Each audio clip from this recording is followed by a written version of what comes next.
Hi folks, Sebastian here. I'm going to be playing a game of Reforest Old Growth. This is the standalone expansion to the original base game, Reforest Plants of the Pacific Northwest Coast.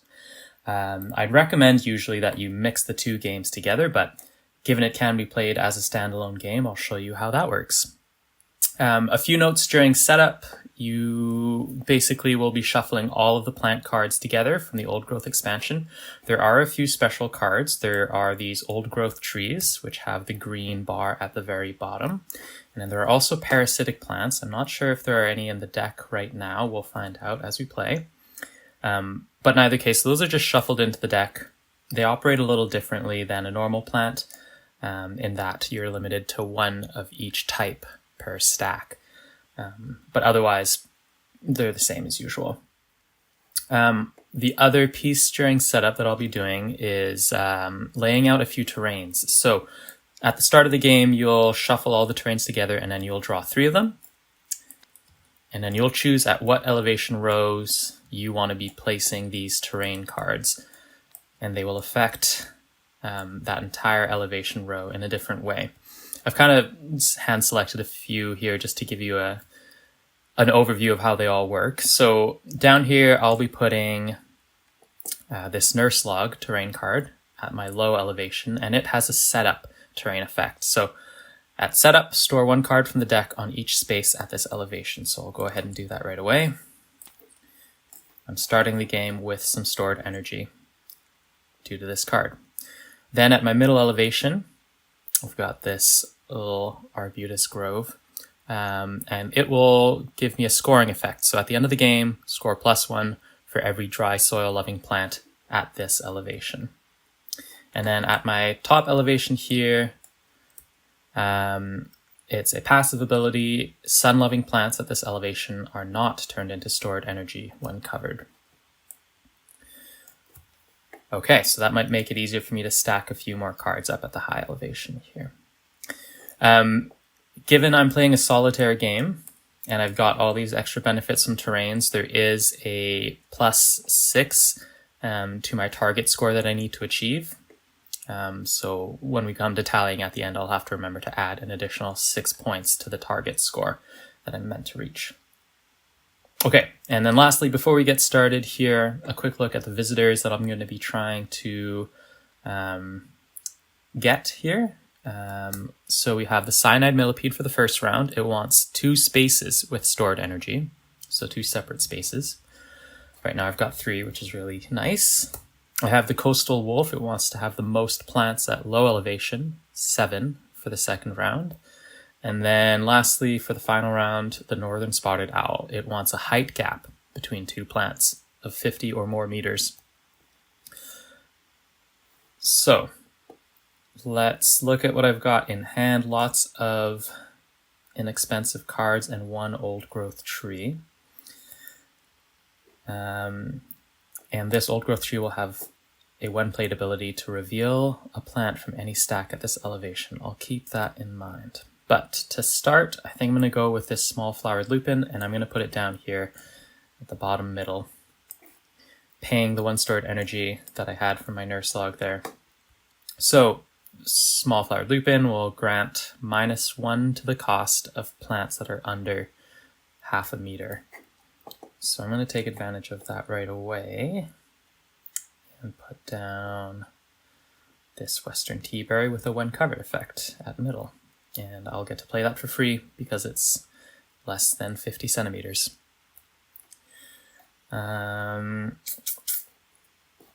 It's not really playing into this terrain card, but just to keep moving forward, I'm going to put Feathery False Lily of the Valley down over the Western Teaberry. It has a when covered effect to draw a card. And then if it's covered by a fruiting plant, I draw another card. So I'm going to cover it and draw a card. And given Feathery False Lily of the Valley is a fruiting plant, I'll draw a second card.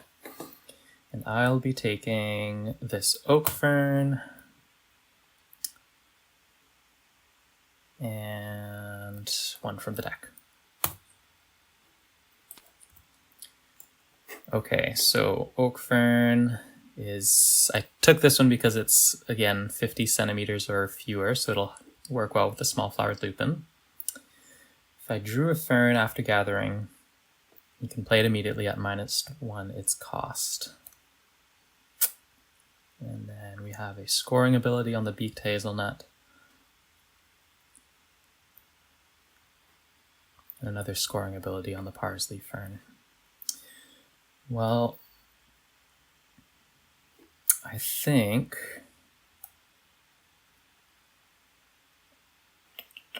I'm going to put parsley fern up top. It's going to cost me 1, except it's -1 given plants under 0.5 meters. Get the benefit here. So I'll get to play that one for free. And it's a pretty short plant for the top elevation row, and it needs sun. However, given my terrain card here, I won't be turning it into stored energy when it's covered. That's why I've put it up there. So that was free, and kind of want to get the most out of this lupin before I have to cover it. So I think I'll put down another ability here with the oak fern, which will help me out with my gathering. All right, and that was again free because of the lupin. Time for me to gather. I'm gonna take, sure, Spreading Dogbane, and I'll just take one from the deck. So I'm trying to avoid using these 2 stored energy given they're already there, and I want them for this cyanide millipede visitor.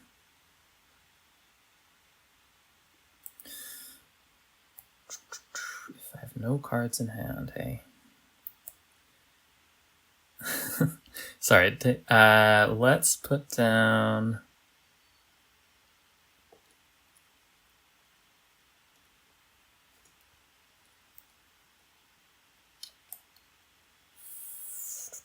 Oh, let's replenish this nursery first. Oh.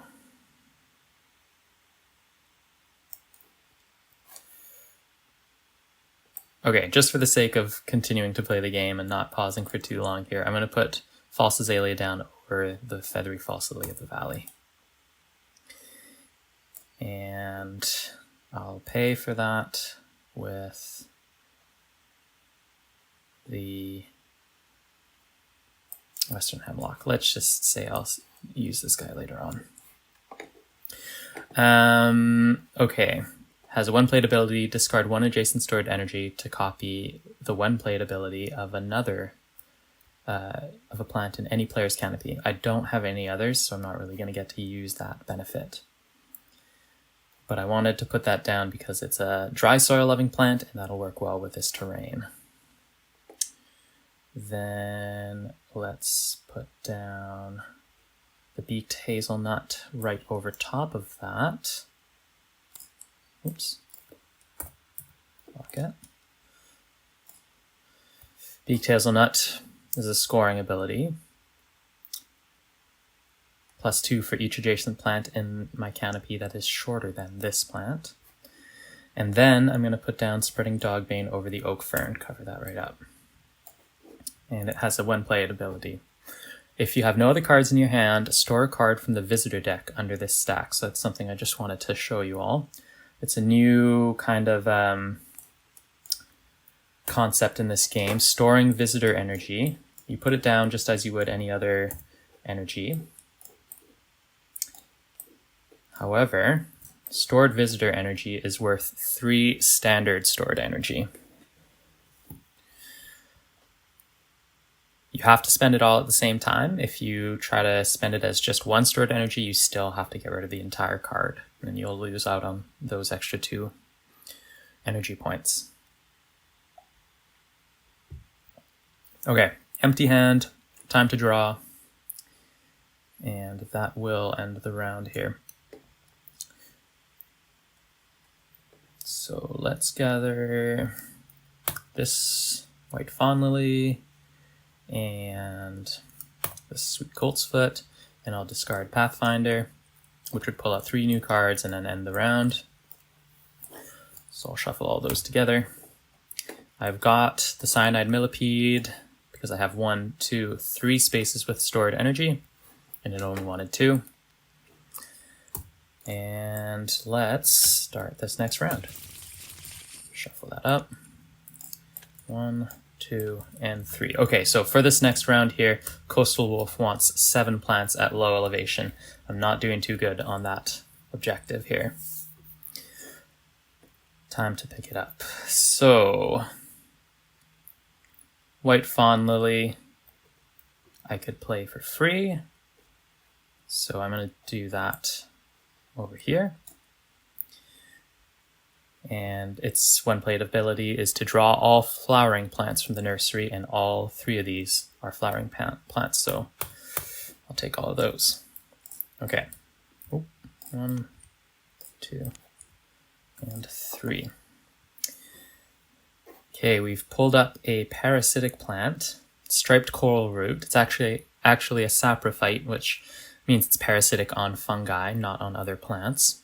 On the top left of this card, you'll see that it has this little blank icon.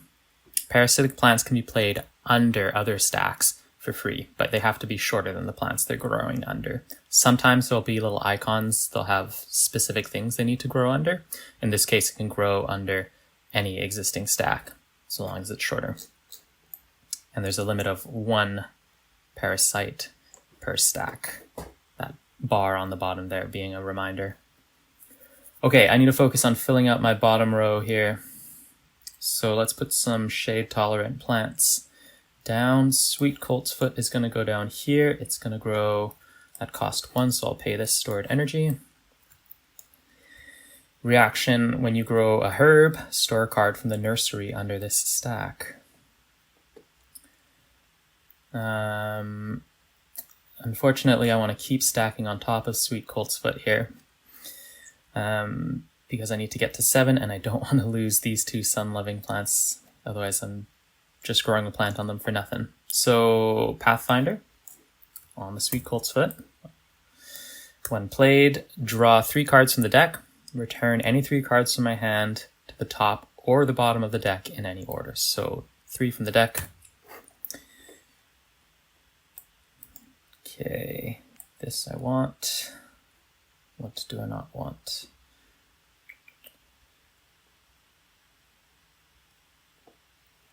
Let's put back 1. Actually, I want to put that down at the bottom of the deck. So 1 and 2 and 3. I'm going to put all those at the bottom of the deck. None of those really work well for me placing cards in this particular space to try to fulfill the Coastal Wolf's objective. Okay. Unfortunately, nothing in my hand helps with that either. Let's see. False Bugbane. If there's no stored energy in my region, store a card from the visitor deck under this stack. Gary Oak will reveal a flowering plant.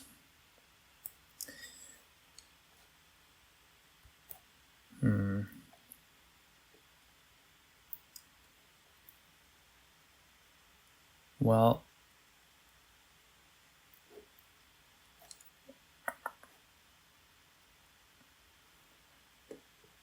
let's put down the Gary Oak on top of Small Flowered Lupin. It's going to kill it. It's going to cost me 2. I'll pay 1 stored energy and a 2nd from my hand here, False Bugbane. And its ability, when played, reveal a flowering plant. So reveal is a new keyword in the Old Growth expansion. It lets you move other plants up from a stack and kind of reveal an ability that's already been covered. In this case, I want to reveal the False Azalea. Discard 1 adjacent stored energy. If you do, copy the 1 played effect of a plant in any player's canopy. So I'm going to discard this adjacent stored energy. And that false azalea is going to now trigger the white fawn lily to draw all flowering plants from the nursery. So 1, 2, and 3. There we go. Okay, so the trick here though is Gary Oak is an old growth tree. I cannot put another old growth tree on top of it. On top of that too, it's a sun-loving plant, so I wouldn't really want to do that anyways. 1, 2, 3, 4 plants at my low elevation. Let's put striped coral root down underneath of Gary Oak. So it's shorter than 30 meters, so I can stack it underneath like this. It has one plate ability, draw a card for every elevation row in my region with stored energy. There's only one elevation row with stored energy, so I'll draw one card. I'm going to take this crisp starwort, I think. Okay. That was that turn. Now I'm going to start stacking plants. So let's put Oregon Ash on top of Pathfinder. It'll cost me 2. I'm going to pay with this stored visitor energy. 1, 2, and I've wasted a third stored energy, but it had to be done. Then 1, 2, 3, 4, 5, 6 plants. Let's put down on top of that paper birch on top of the Oregon Ash. That's going to cost me 1, 4 over 3. And there you go. Now I've got 7 at low elevation. Paper birch has a reaction ability. Whenever you reveal a plant in an adjacent stack, reveal a plant in this stack, which will potentially do well. Maybe I can reveal this Oregon Ash later on. Okay, I now need to gather. Oh, forgot to fill that up. So I'm going to gather 2 and then discard 1, and that will end the round. So let's take these large old growth trees. That's my 2 gather. And discard this one and then refill, but there's no more space. Rather, I've emptied the deck, so that ends the round. Put all these cards in here. I've earned this visitor, Coastal Wolf, with 7 plants at low elevation. And we'll shuffle the last round together here. 1, 2, 3. Okay, so for this final round, I want a gap of 50 meters between 2 plants. Currently, I don't have that going, but I do have some very tall trees here, which might be able to help me achieve that. Okay. I have not really been taking advantage of this terrain card where sun-loving plants can be grown over without being turned into stored energy. So I think I'm going to gather Snowbrush and another parasite. So Vancouver ground coned. This is a parasite, an actual root parasite. And these plants, they connect themselves to the roots of existing plants. For ground cones, it's, in our region anyways, it's salal. They typically connect themselves to the roots of salal, which are fruit and evergreens. So maybe I'll take this as my second gather just to show it off, but I may end up spending it. I'll discard small flowered lupin for my gather. Okay, 2 and 3. Going on an empty space, draw 2 cards.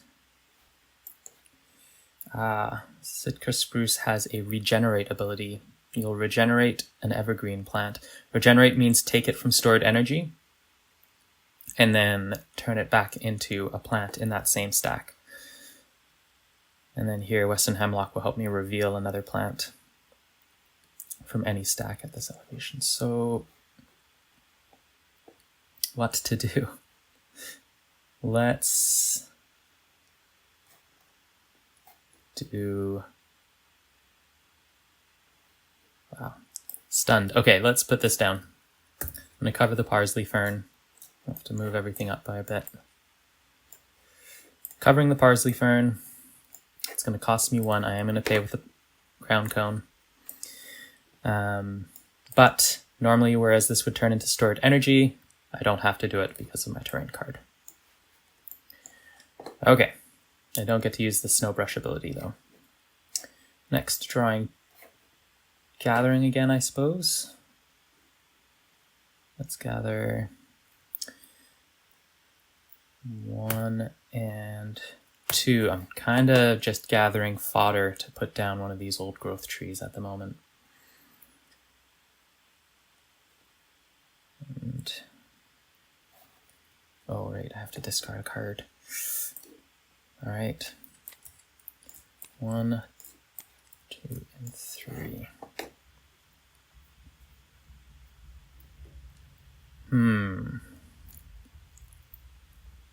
I think I know what I'll do. I'm going to gather again.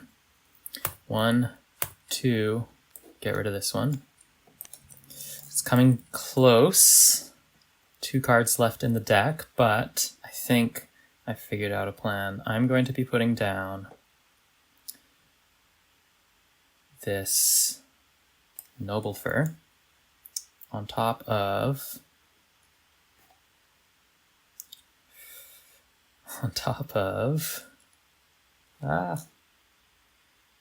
tough choices. I'm going to put it on top of the beaked hazelnut. Oh, yeah, I'll do it. So that'll cost me 3. 1, 2, and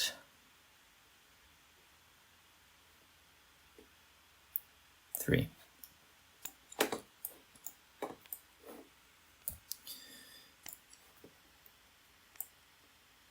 That is going to fulfill the objective of the northern spotted owl. 70 meters over 4 meters is definitely over a 50-meter gap. And because it is shade tolerant, I'm going to put down this Sitka spruce on top of it. So 5 over 5, it'll be a free grow, just like that. Regenerate an evergreen plant. Now I don't have any stored energy at all, so I can't regenerate one, sadly. But maybe I'll be able to do that with this bitter cherry here, which is to regenerate a fruiting plant. Okay, I need to gather, and then I'll have 1 final turn, and then that'll be it for the game. So let's gather. I just want to see what's in the deck. 1 and 2 from the deck. I'll discard one of these here. That ends the round. I have completed this objective. I get 1 final turn. I've played it kind of fast this time. We'll see if I do well, but and for this final turn, we'll put down the bitter cherry because it's worth a lot of points. Can only go at low elevation or middle elevation, and doing so is going to kill one of my plants. I think I'd rather kill off the white fawn lily.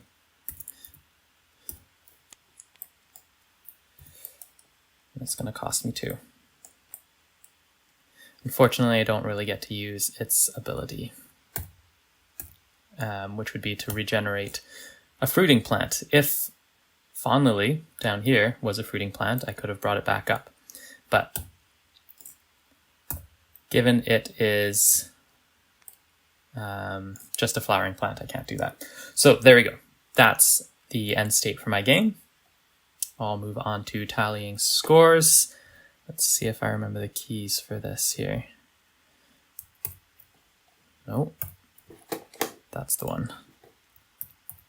Okay, so first off, we just want to count how many points I have from plants. Got 1, 2, 3, 4, 5, 10, 15, 16, 20, 21, 23, 24, 25, 27, 29, 34, 41, 43, 46. So 46 from plants. Next up, we're going to count any scoring abilities. I have no scoring abilities on the board, but I do have this one scoring ability from a terrain. +1 for every dry soil-loving plant at this elevation, which there are only 2. I didn't really maximize that. Then let's go for the elevation bonus. 1, 2, 3 plants, 4, 5 plants times 2, that's 10 for my elevation bonus. Stored energy, I have 1. And then for my visitors, I have 15 points.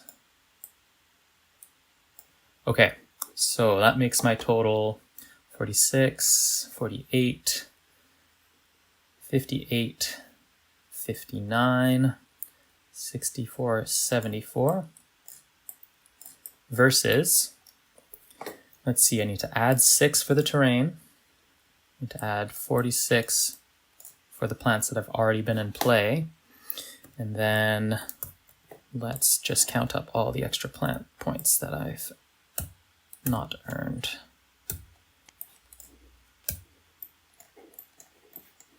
One, 2, 3, 4, 5, 6, 7, 8, 9, 10, 12, 14, 20, 21, 22, 23.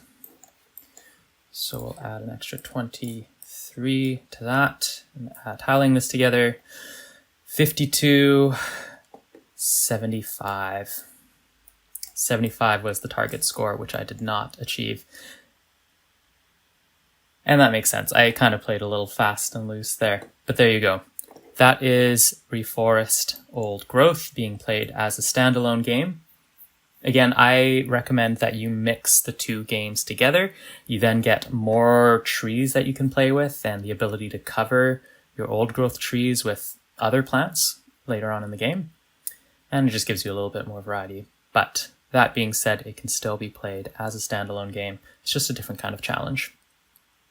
So I hope you've enjoyed. If you've got any questions or if you notice that I have played anything wrong at any point, definitely feel free to leave it in the comments. Yeah, I look forward for this game to being available to you all and hearing how the plays go.